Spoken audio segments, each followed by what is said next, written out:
자, 이제 5월의 가정의 달을 맞이해서 제가 오늘은 기도하면서 오늘은 특별히 하나님께서 제 마음에 이 말씀을 통해서 성도들의 가정을 축복하고자 하는 그런 강력한 마음이 들어서 철로의 역정을 설교하는 것을 잠시 뒤로 미루고요. 오늘은 주님의 이름으로 여러분의 가정을 축복하고 싶습니다. 또 하나님의 말씀을 가지고 여러분의 가정을 축복하고 싶습니다.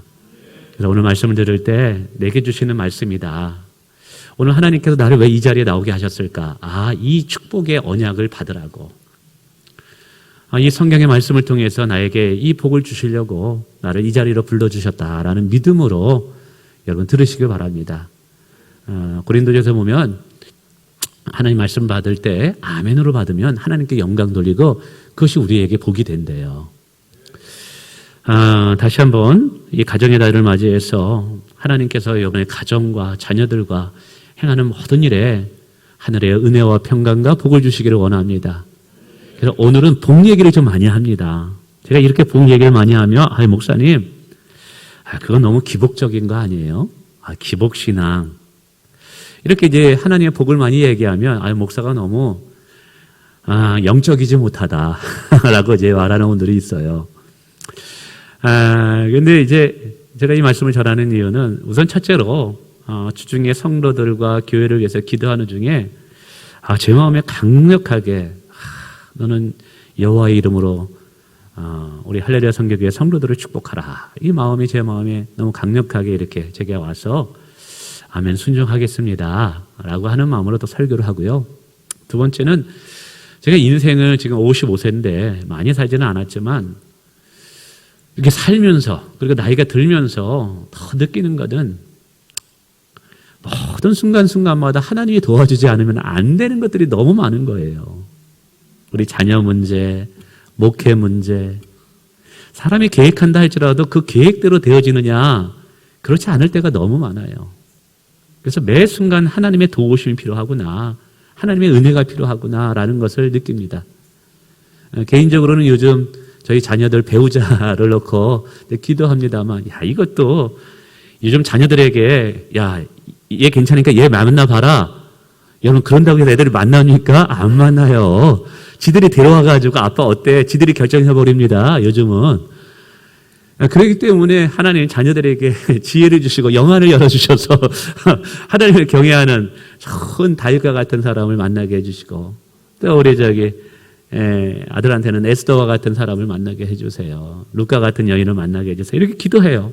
이게 만나는 게 되게 중요한데, 근데 그런 과정 중에 하나님이 도와주시면 안 되더라고요. 하나님의 도움과 은혜를 우리는 하나님의 복이다라고 이야기합니다. 세상 사람들은 운이 좋았다고 얘기해요. 저 사람은 왜 이렇게 운이 좋을까? 근데 우리는 운이라고 생각하지 않아요. 하나님의 축복이다 생각합니다. 그렇게 늘 말씀드리지만 오늘 저와 여러분은 하나님의 자녀들인 줄 믿습니다. 하나님의 자녀들은 우리 아버지께 도움을 얻어서 사는 인생이어야 돼요. 우리가 무언가 필요해요. 우리가 힘든 일이 있어요. 여러분, 누구 앞에 가지고 가서 우리의 마음의 아픔과 그런 것들을 아뢰고 누구로부터 그 문제들을 해결해 달라고 우리가 눈물로 기도해야 될까요? 영적인 우리의 하나님 아버지입니다. 오늘 말씀드리지만 저는 그렇게 생각해요. 제 목회도 하나님, 물론 사람들을 섬기고 사람들을 사랑하는 거지만 제 복의 근원은 하나님이십니다. 저의 복의 뿌리는 하나님이십니다. 그러므로 저는 하나님으로부터 복을 받아서 목회하고 하나님으로부터 복을 받아서 살아가는 인생이 되고 싶어요. 저는 사람들에게 막 손 내밀고 싶지 않아요. 이 사람 저 사람 찾아가면서 그 사람들 비위 맞추면서 그렇게 목회하고 싶지 않아요. 하나님, 저는 철저하게 하나님께서 복을 주셔서 그 하나님께 받은 복을 가지고 저는 목회하고 싶어요. 이게 제 이제 기도할 때마다 하나님께 구하는 기도거든요. 여러분, 오늘 주의 백성들은 하나님께로부터 받은 복으로 살아가야 할 인생들입니다.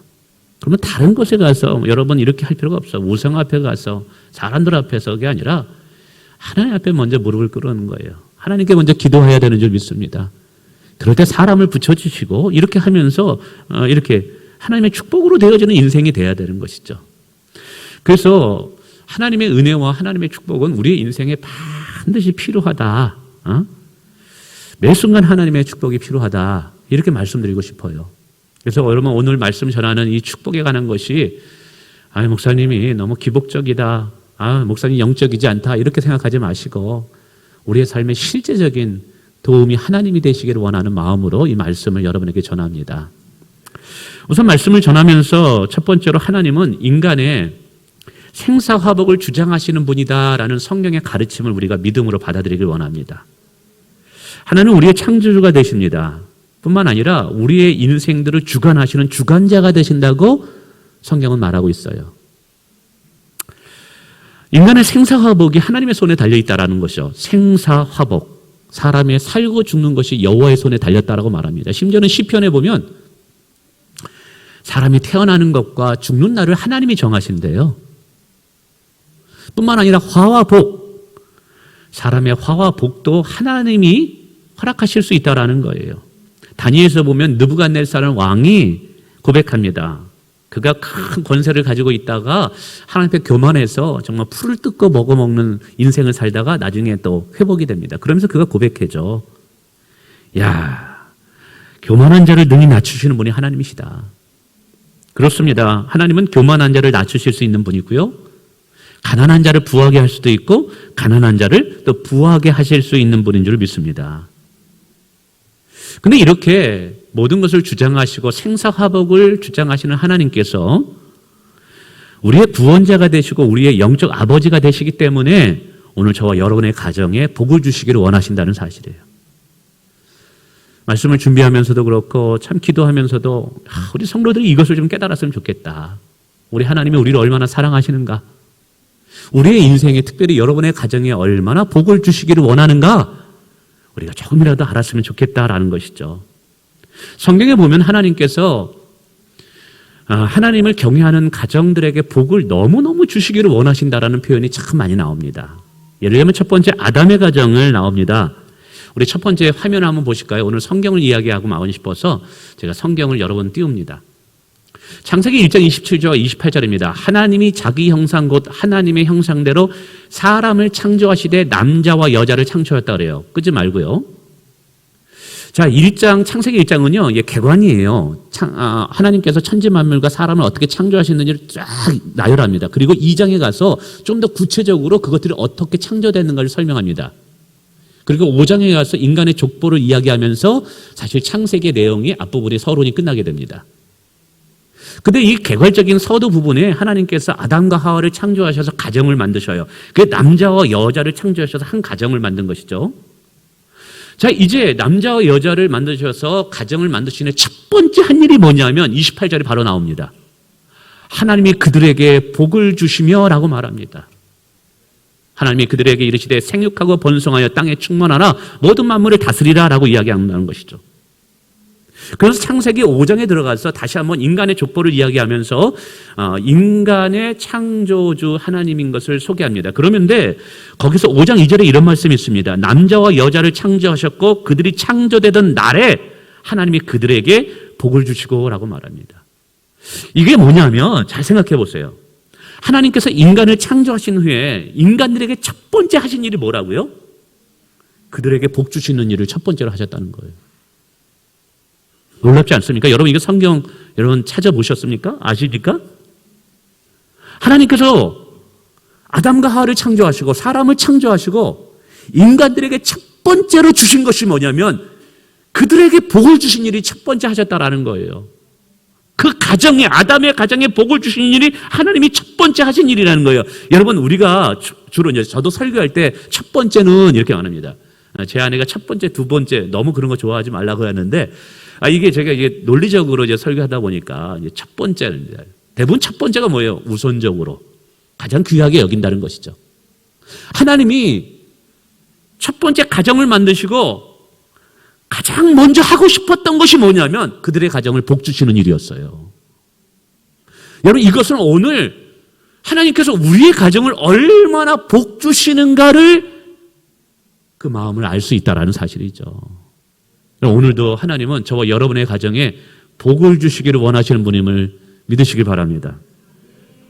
두 번째 이제 아브라함의 가정입니다. 이제 창세기 12장부터 사실 1장부터 11장까지는 이제 아담부터 이제 노아까지가 나옵니다.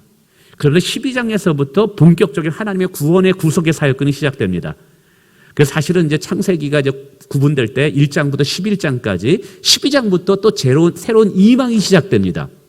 근데 이막을 시작할 때 하나님께서 아브라함을 선택하셔서 이제 아브라함을 통해서 하나님의 구원의 사를 이뤄가지거든요. 자, 우리 2절, 12장 2절 한번 띄워보주세요. 두 번째 서막으로 이어갑니다. 우리 같이 읽어볼까요? 시작. 내가 너로 큰 민족을 이루고 내게 무엇을 주어? 복을 주어. 내 이름을 창대하게 하느니 너는 무엇이 될지라? 복이 될지랴 라고 말씀하고 계셔요. 자, 두 번째 창세기의 서막을 이루면서 아브라함을 부르시고 그의 가정을 부르십니다. 그러면서 첫 번째로 하나님이 또 하신 일이 뭐냐면 아브라함의 가정에 복을 주시는 일부터 시작하시더라는 거예요. 하나님이 우리를 부르셔서 하나님의 일을 시작하실 때 우리에게 먼저 복을 주시고 그 일을 시작하게 하신다는 사실이에요. 하나님께서 아브라함의 복을 주신 것은 아브라함이 복을 받고 그 받은 복을 세상에 흘려보내서 모든 민족의 복을 받게 하시는 일이 일어나게 한다는 것이에요. 이따 배우겠지만 하나님의 복의 특징이 이런 특징이 있습니다. 오늘 하나님께서 아브라함에게 주셨던 그 복이 여러분의 가정에 임하기를 원합니다. 우리 홍경환 집사님이 결혼하면서 꿈이 속능자매 믿음이 좋은데 속능자매를 선택한 이유가 아브라함의 복을 받고 싶어서입니다 라고 첫 번째 얘기하더라고요. 여러분 믿음대로 되는 줄 믿습니다. 아브라함을 선택하셔서 그 가정을 축복하시는 모습 속에서 여러분 오늘 우리의 가정을 선택하시고 오늘 저와 여러분을 부르신 이유 중에 하나가 뭐냐면 우리 가정을 복 주셔서 그 복이 세상으로 흘러가게 하기 위함이라는 거예요. 세 번째 다윗의 가정도 마찬가지입니다. 이 다윗이 하나님의 은혜와 축복으로 왕이 됩니다. 원래는 목동이었죠. 보잘것없는 산골 소년이었어요. 어느 누구도 기억하지 않는, 심지어는 아들이 8명이 있었죠. 근데 막내였어요. 아버지에게도 인정을 받지 못했어요. 근데 하나님은 보시고 계셨던 거예요. 여러분 오늘 우리가 누구의 눈에 합당한 자가 되느냐가 중요합니다. 여러분 사람에게 너무 잘 보이려고 하지 마세요. 그러면 스트레스 받습니다. 힘듭니다. 하나님께서 여러분을 보시기에 마음에 합한 자가 되면 복을 받는 줄 믿으시길 바랍니다. 그래서 이제 본인이 아름다운 성전을 졌는데 여호와의 전이 너무나 왜소하고 보잘것이 없는 거예요. 그래서 하나님, 제가 여호와의 전을 짓고 싶습니다. 자기의 전 재산을 하나님께 드리려고 해요. 근데 하나님이 기뻐할 줄 알았더니 나단 선지자를 통해서 말하네요. 다윗아, 내가 전쟁터에서 너무 많은 피를 흘렸기 때문에 내 손에 피가 많이 묻어 있구나. 그래서 내 손에 피로 인해서 거룩한 성전을 지을 수가 없어. 내 자녀를 통해서 솔로몬을 통해서 성전을 짓게 할 것이다. 그러나 내가 여호와의 전을 그렇게 사모하는 그 마음을 나는 알고 있다.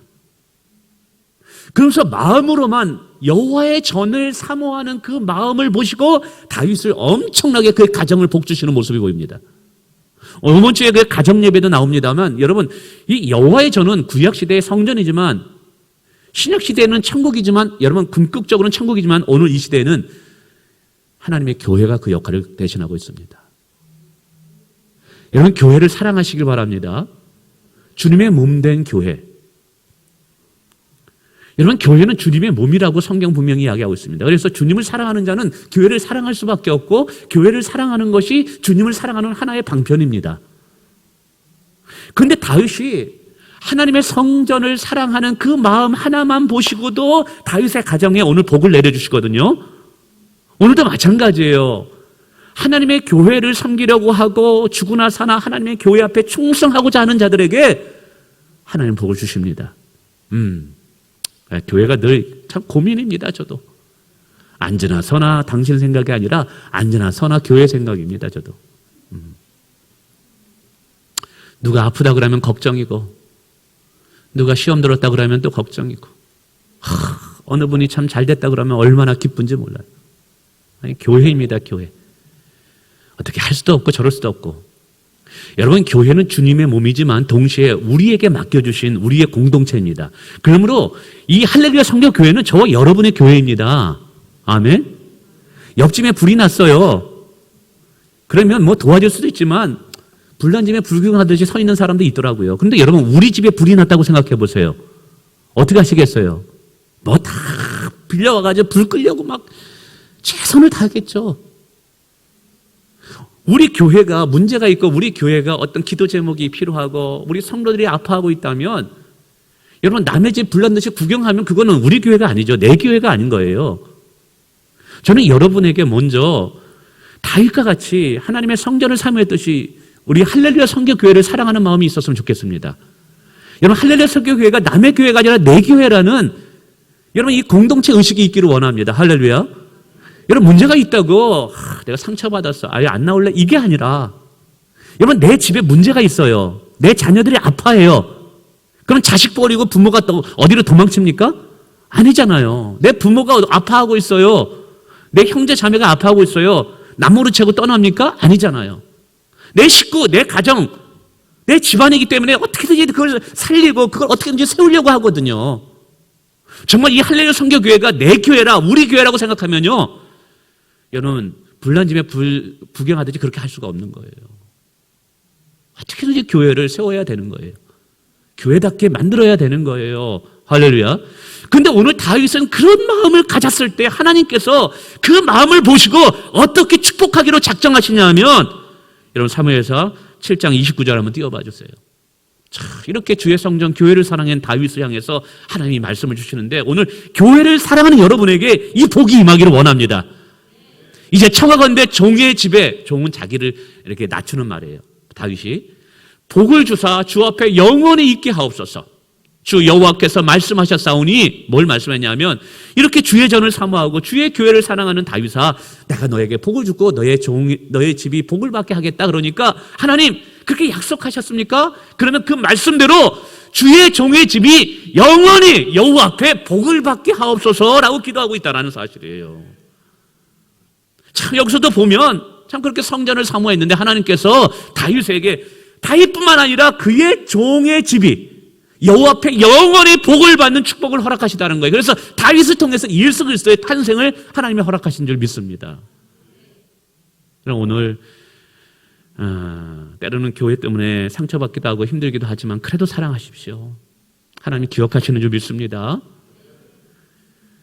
여러분, 그를 통해서 여러분의 집이 복을 받게 되는 일이 일어나길 원합니다. 자, 그러면 이제 두 번째 주제로 좀 넘어가고 싶어요. 하나님이 주시는 이 복의 특징이 무엇인가? 제가 이제 창세기를 어제 좀 쭉 다 읽으면서 하나님이 주시는 복의 특징을, 이 복이라는 단어를 다 찾아가지고 한번 제가 이렇게 검색을 해봤어요. 그러면서 몇 가지를 좀 정리를 해봤습니다.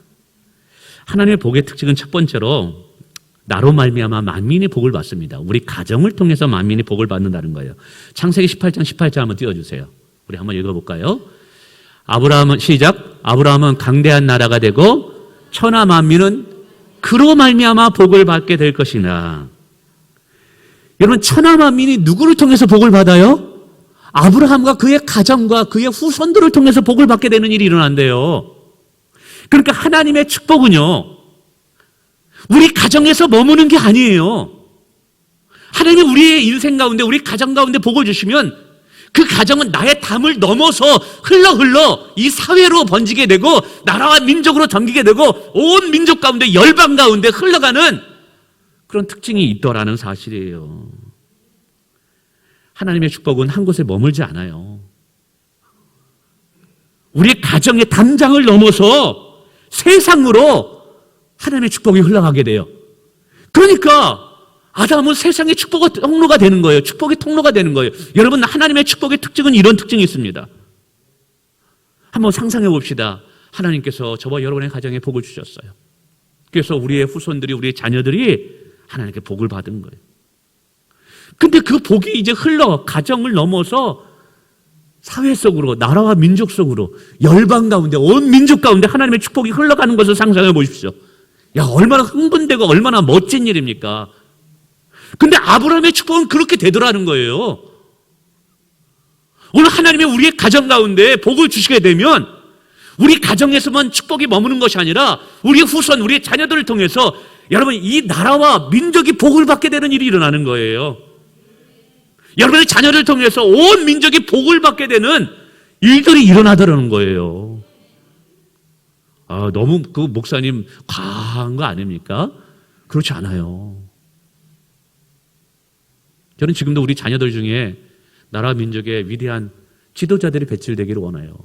교육계 쪽에서, 연예계 쪽에서도 그렇고, 종교계 쪽에서도 그렇고, 영적 영향력을 끼치는 그런 위대한 지도자들이 배출되기를 원합니다. 그래서 큰 나무와 같은 존재들이 되는 거죠, 우리 자녀들이. 이런 바람이 불어도 흔들리지 않아요. 그럴 때 거기에 수많은 사람이 와서 피신을 하고 새들이 와서 안식처를 투고요. 그 나무 하나로 인해서 얼마나 많은 사람이 유익을 얻습니까? 여러분, 우리의 자녀들의 인생이 그렇게 되기를 원합니다. 두 번째 하나님 축복은 한 세대를 넘어서 다음 세대까지 복이 흘러가게 한다는 거예요. 아까는 어떻게 보면 수평적으로 하나님의 복이 흘러간다면 이번에는 수직적으로 하나님의 복이 흘러가는 거예요. 한 세대를 넘어서 다음 세대까지 복이 흘러가게 돼요. 창세기 26절에 보면 이삭이 블레셋 족속에 의해서 우물을 많이 빼앗기게 됩니다. 그래서 이삭은 굉장히 소심했어요.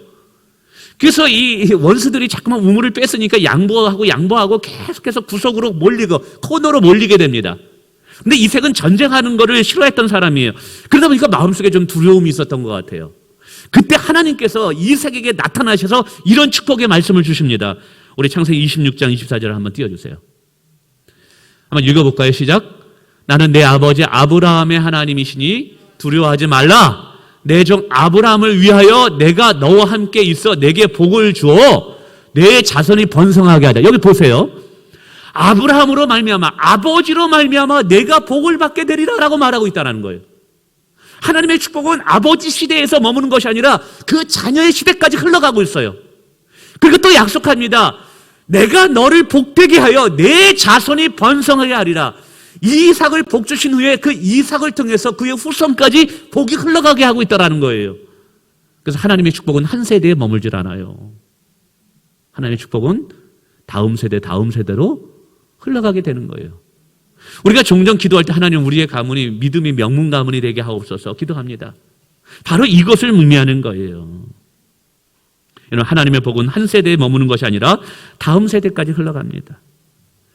구약 성경에 보면 하나님을 농부로 비교하는 말씀이 되게 많습니다. 이스라엘 백성들을 포도원 나무로 비교하고 하나님은 그 포도원을 관리하는 농부로 비교하죠. 여러분은 농부의 법칙이 있어요. 농부는 무엇을 심느냐에 따라서 그 열매가 결정이 됩니다.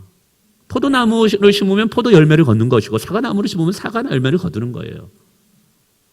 여러분, 부모 시대에 하나님 앞에서 거룩하고 진실함의 열매를 맺고 충성과 겸손과 섬김의 열매를 맺으면 자녀들은 축복의 열매를 따먹게 돼 있다 이 말이에요.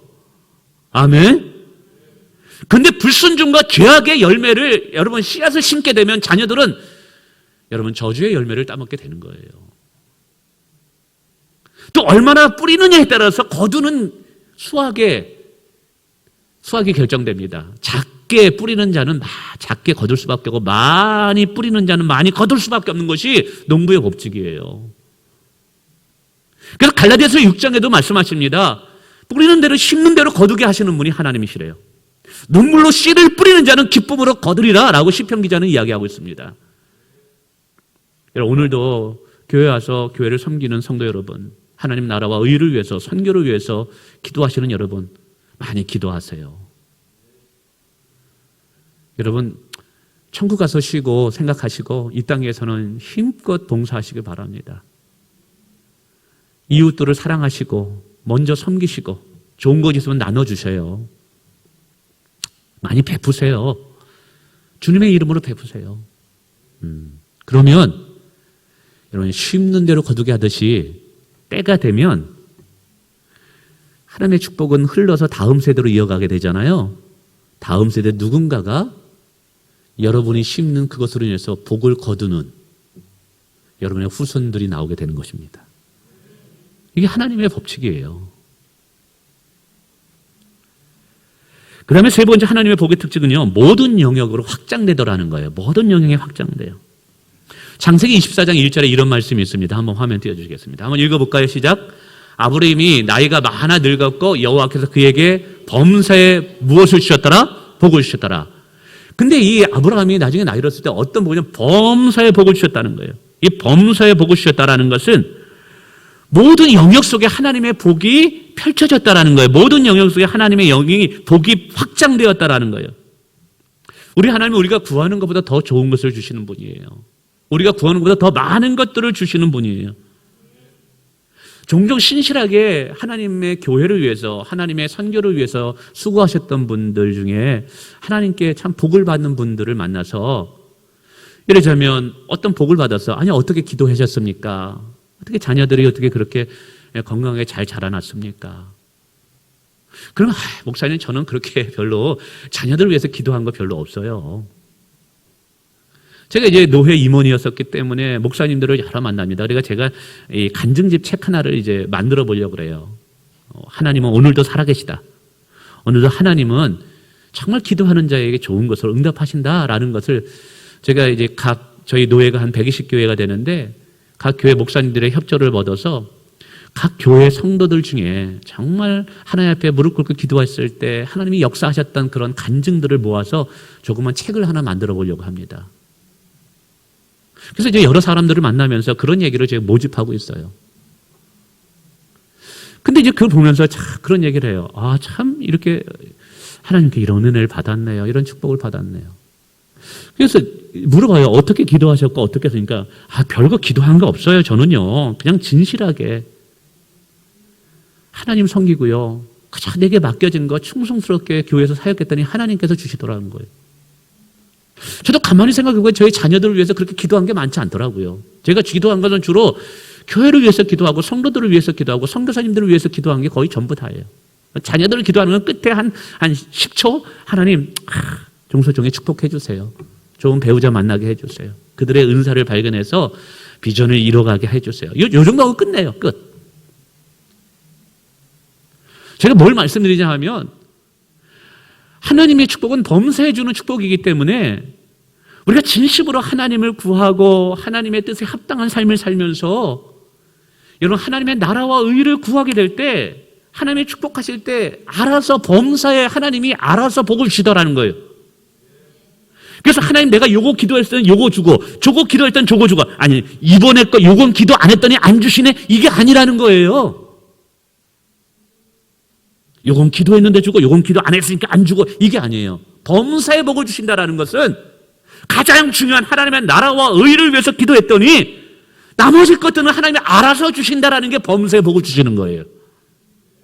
그래서 하나님의 축복은 이렇게 어느 한 영역에만 제한되고 극한된 것이 아니라 모든 영역에 하나님의 축복이 펼쳐지더라는 사실입니다. 할렐루야. 물론 지금 그렇게 기도해도 자녀들이 잘 돌아오지 않고 남편들이 아직도 예수 믿지 않는 그런 분들이 계실 거예요.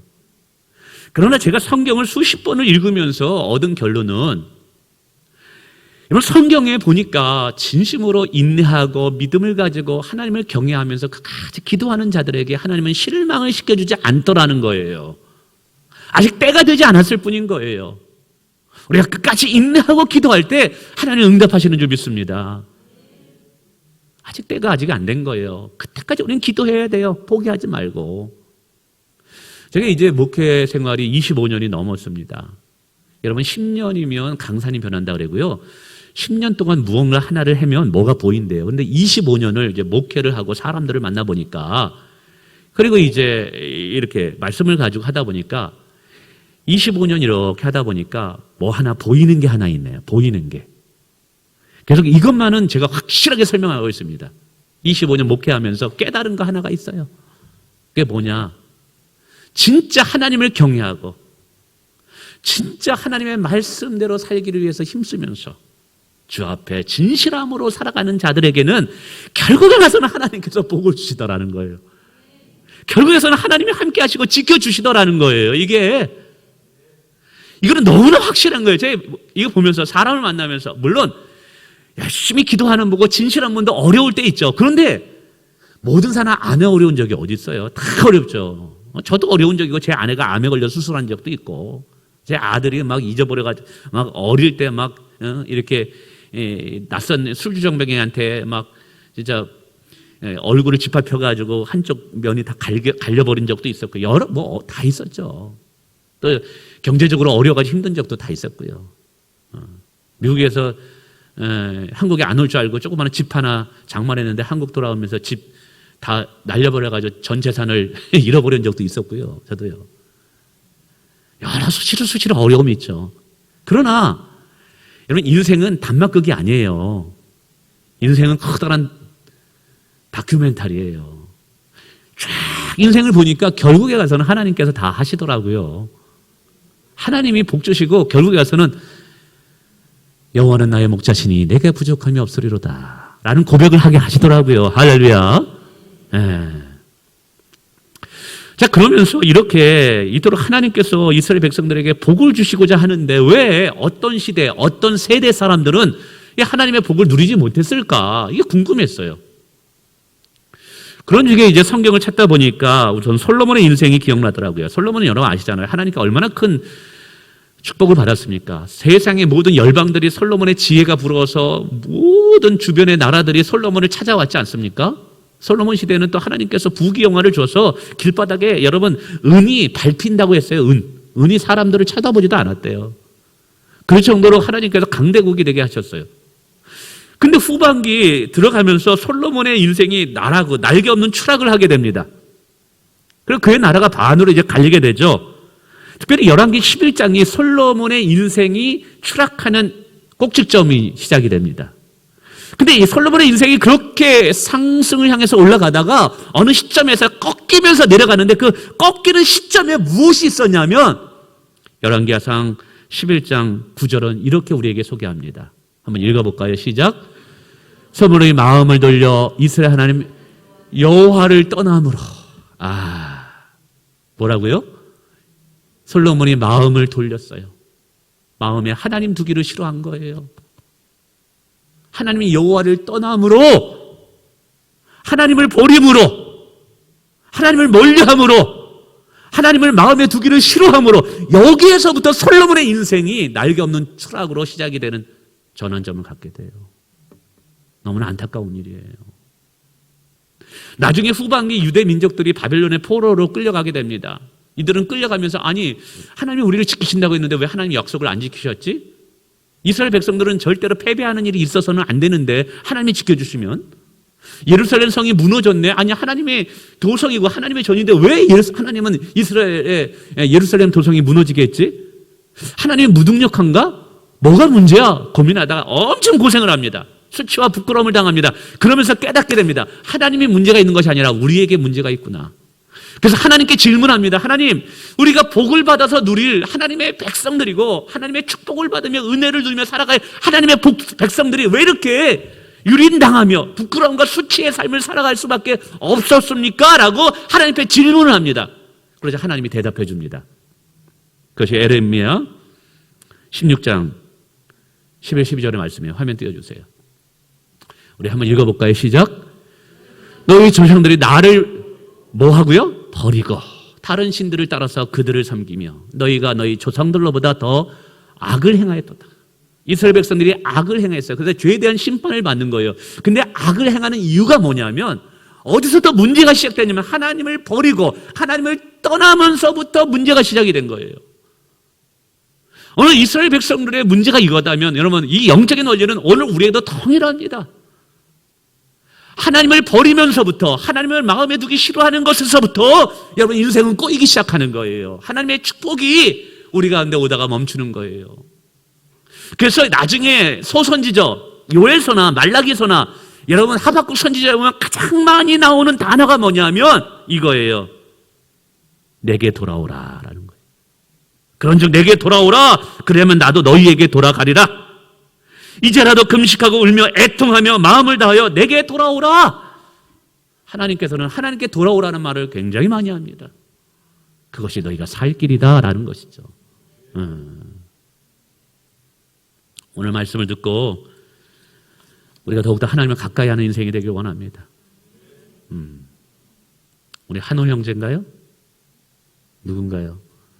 한빛이 잘 왔네. 오늘 한빛이 딱 들어오는 순간 이거 한빛이 위한 설교구나. 내가 깨달았어. 꼭 마음에 새겼으면 좋겠네요. 여러분, 그러면 우리가 하나님께 복을 받아 누리려면 어떤 준비가 필요할까? 몇 가지 간단히 하고 말씀드리겠습니다. 하나님을 가까이 하는 것은 여호와를 경외하는 삶을 사는 것입니다. 하나님을 경외하는 자에게 수없이 하나님은 하나님의 약속의 축복을 우리에게 주셨습니다. 우리 시편 128편 볼까요? 여호와를 경외하며 그의 길을 걷는 자마다 복이 있도다 라고 말합니다. 내가 손이 수고한 대로 먹을 것이야 내 복이 내가 복되고 형통하리라. 근데 하나님은 여호와를 경외하면서 너를 복 준다 그랬는데 그 복이 어디로 흘러가느냐 하면 3절부터 나옵니다. 3절이요. 내 집 안방에. 여러분, 우리가 여호와를 경외할 때 하나님의 축복이 우리 가정으로 흘러온다는 거예요. 내 아내는 결실한 포도나무 같으며, 이 결실한 포도나무는 기쁨의 상징입니다. 아내가 기뻐야지 집안이 좋습니다. 아내가 그냥 늘 슬퍼하고 아내가 그냥 얼굴 찌푸리고 있으면 가정이 이게 잘 안 돼요. 아내 안에 기쁨이 넘쳐야 돼요. 그래야지만 가정이 좋습니다. 여호와를 경외하는 가정에 아내들에게 기쁨을 하나님이 허락하신다는 거예요. 내 식탁에 둘러앉은 자식들은 어린 감람나무 같으리라. 어린 감람나무는 영광, 면류관을 상징하는 거예요. 부모의 자랑인 거예요. 자녀들 보면서 큰 기쁨을 얻는 거예요. 하나님께서 자녀들에게 복을 주셔서 자녀들이 나라와 민족 가운데 존귀한 자로 세워준 거예요. 그럴 때 부모들은 자녀들을 보면서 야, 하나님이 나를 이렇게 복 주셨구나. 자녀들을 축복하는 모습을 통해서 하나님이 우리 가정에 정말 은혜를 주셨구나. 이것을 내가 깨닫는 거예요. 그러면서 4절에 말하죠. 여호와를 경외하는 자는 이같이 복을 얻으리로다. 이같이 뭐예요? 그의 가정의 복을 받게 될지어다. 할렐루야. 예. 끊임없이 우리가 하나님을 경외하시길 바랍니다. 하나님을 경외하는 가정은요, 몇 가지 특징이 있더라고요. 하나님 우선주의 삶을 살아갑니다. 하나님이 내 삶의 가정에서 가장 중요한 분이 됩니다. 하나님은 손님이 아니에요. 객이 아닙니다. 우리 가정의 참된 주인으로 모시기를 원하더라고요. 하나님을 경외하는 자들은 하나님의 약속을 소중히 여깁니다. 하나님을 우선으로 사는 자는요, 시간과 물질에 대해서 분명한 청지기적 삶을 살아갑니다. 시간의 청지기는 무엇일까요? 여러분, 주일 성수예요. 사실은 주일날 와서 하나님을 예배하는 것을 가장 기쁨으로 여깁니다. 내게 주신 시간 하나님의 것이다. 그것을 인정하는 자들은요, 여러분, 주일날 반드시 하나님 앞에 나와서 하나님을 예배합니다. 물질의 청지기는 11조로 시작이 되는 거예요. 성경의 가치관을 따라 살아가기를 원합니다. 그래서 하나님을 경외하는 가정은요, 성경의 원리가 가정을 이끌어가게 하는 원칙이 되게 만들려고 힘씁니다. 여러분, 자녀들을 양육하고 교육하는 것도 자녀들이 세상적으로 성공하고 출세하기 위해서 가르치는 것이 아니에요. 저도 제 자녀들에게 너희들 세상에서 출세해라, 성공해라 이렇게 가르치지 않습니다. 하나님이 그들에게 주신 은사가 있어요. 그들에게 주신 비전들이 있어요. 그 은사와 비전들을 발견해서 어디에서 무엇을 하든지 하나님의 영광을 위해서 하는 것이라면 바로 그것이 그들에게 있어서 성공인 거예요. 자녀들에게 저도 얘기해요. 너희들은 세상에서 성공하는 자가 아니라 하나님에서 위대한 삶을 사는 자들이 되라라고 이야기하고 있어요. 여러분, 육신적인 욕망 때문에, 육신적인 욕심 때문에 자녀들을 성공하게 시키려고 하지 마세요. 우리 그리스도인은 그러한 철학을 가지고 살아가는 부모가 돼서는 안 되는 거예요. 우리 자녀들의 인생이 하나님 안에서 위대한 인생을 꿈꿀 수 있도록 만들어야 돼요. 성공하는 것과 위대한 삶은 달라요. 저도 제 자녀가 아들이 뭔가를 하고 싶어 하는데 제가 원하는 거는 영어를 잘하니까 국제 변호사 했는데 걔는 그런 거 관심 없더라고요. 지금도 복직하면서 지금 우울증 그리고 또 뭐라 그러죠? 그 조울증 이런 거 걸린 사람들하고 같이 살면서 그들을 위해서 같이 상담해주고 또 이번에도 그 사람들과 함께 연극 공연하면서 그들을 연극 공연에서 치유하려고 엄청 공부하면서도 그거 애쓰고 있어요. 돈도 나올 것도 아니더라고요. 속으로는 우리 아들은 돈 못 벌겠구나 이제 그런 생각이. 그래도 그것이 하나님의 영광을 위한 것이라는 거예요. 자기가. 그럼 됐다. 아들 따라. 내가 세상적으로 아무리 잘 살고 부귀 영화를 누린다 할지라도 그것이 하나님의 영광이 아니라면 그 일을 하지 마라.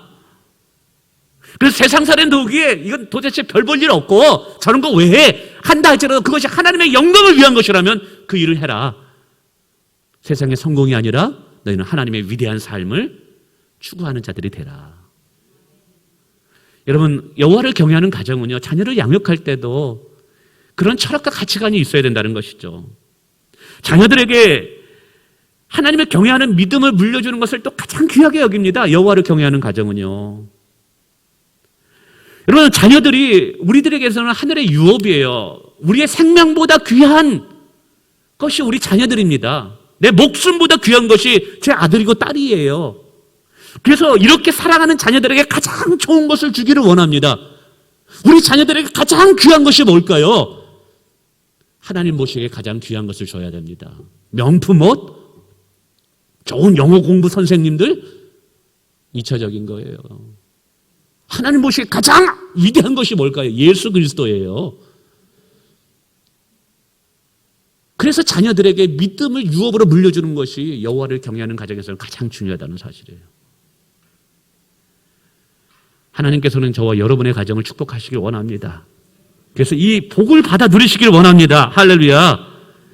신약시대나 구약시대나 복의 어떤 그 개념이 약간 달라요. 그러나 가정에 임하는 복은 다 같습니다. 하나님께서 여러분의 가정에 복을 주셔서 여러분의 가정을 통해서 그 복이, 하나님의 복이 세상과 온 열방 가운데 흘러가고 여러분의 가정의 후손들이 열방을 축복하는 자녀들이 되기를 원합니다. 여러분의 가정에 복을 주셔서 여러분 시대에만 복이 멈추는 것이 아니라 여러분 대대손손 하나님의 복을 받는 믿음의 명문 가정이 되시길 원합니다. 하나님께서 범사에 여러분의 관계된 모든 일에 복을 주심으로 아브라함과 같이 범사에 복을 받는 가정 되시길 축원을 드리겠습니다.